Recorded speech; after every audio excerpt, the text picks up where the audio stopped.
What's up guys, welcome back to this 10 we call our studio, and today I'm going to be running you through my home studio and all of the equipments that I use. But before we dive in, might I remind you to subscribe to the channel, smash that like button and hit that notification bell so that you are updated with all of the videos that I put out on this channel on a weekly basis.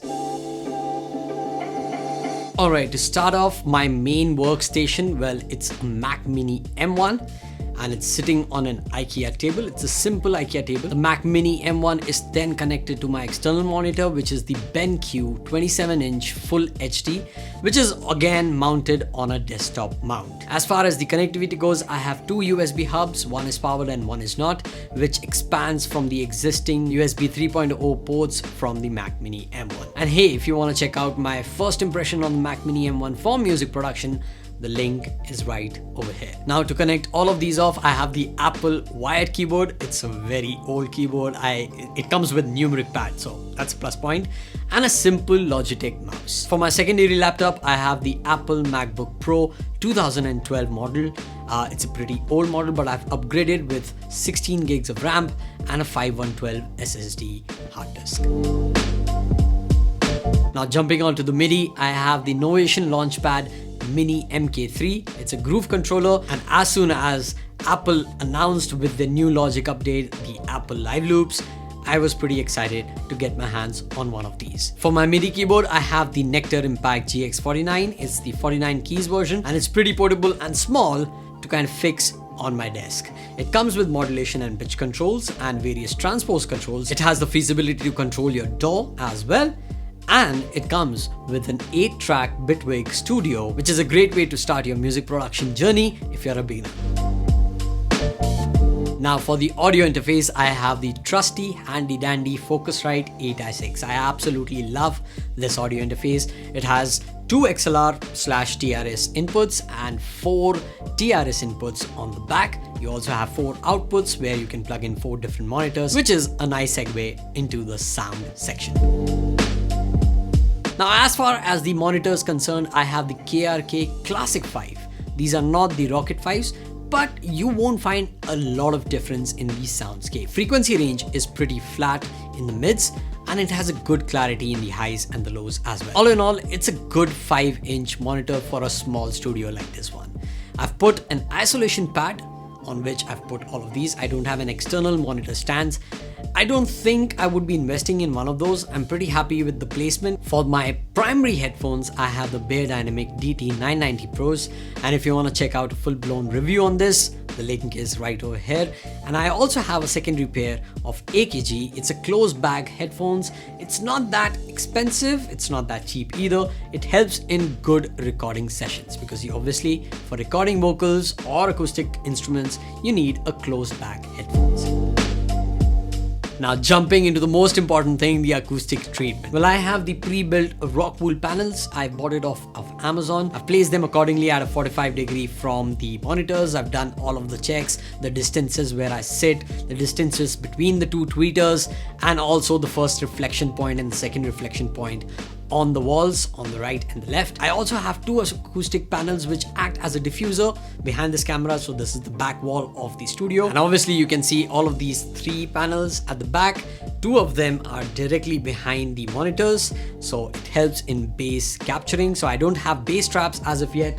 I probably would be putting a bass trap in the corners, but since it's a rented house, I can't really stick them, so I've kind of hung them right behind the 2 monitors, as you can see. So my key section lies on the right hand side when I'm sitting in front of my desktop. Obviously right now it's on the left, and it comprises of the Yamaha P121 and 73 keys fully weighted digital piano, as well as the Korg Minilog XD 4-voice polyphonic analog synthesizer. And if you want to check out a full-blown review on the Korg as well, the link is right over here. Now both of them are sitting on a Hercules Z stand. It's a pretty sturdy and heavy duty stand which can handle both of their weights. Alright, so moving on to my string section, I have the Fender Square FN80 Stratocaster. It's a simple Stratocaster. It's not an American standard, but it does the work well.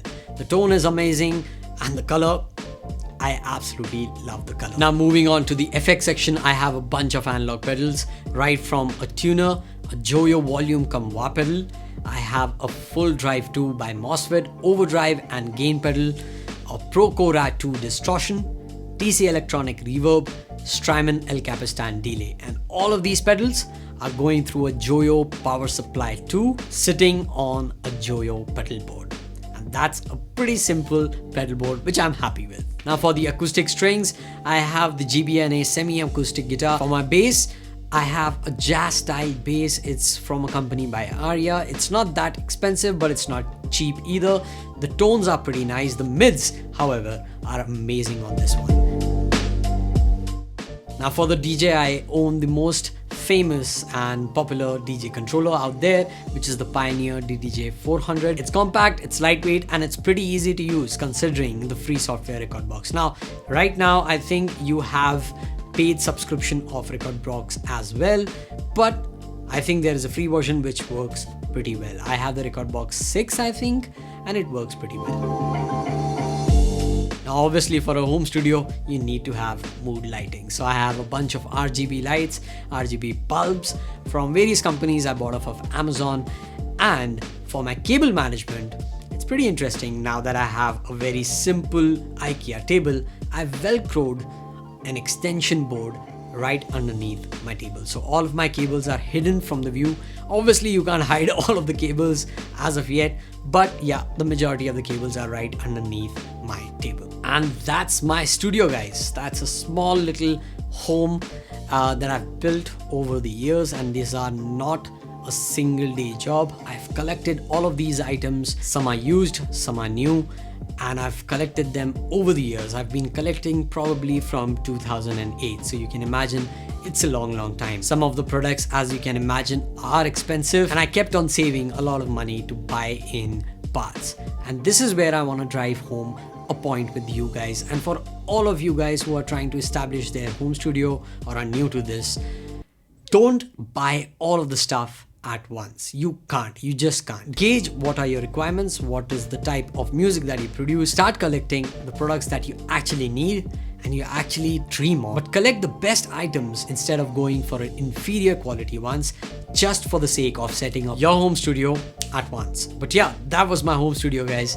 I hope you can take some learnings out of this if you are looking out to set up your own home studio. I'll be leaving the links to all of these products in the description box below so that you guys can go ahead and check that out and purchase if you like them. But that's it for this video, guys. I hope you enjoyed this. Don't forget to subscribe to the channel, smash that like button while you're at it. And like I said, I put out weekly content on various topics on music production, gear reviews, and various tips and tricks for mixing and mastering. You can check them out right over here. If you have any questions, fire away in the comments down below. But thanks for watching, and I'll see you in the next one.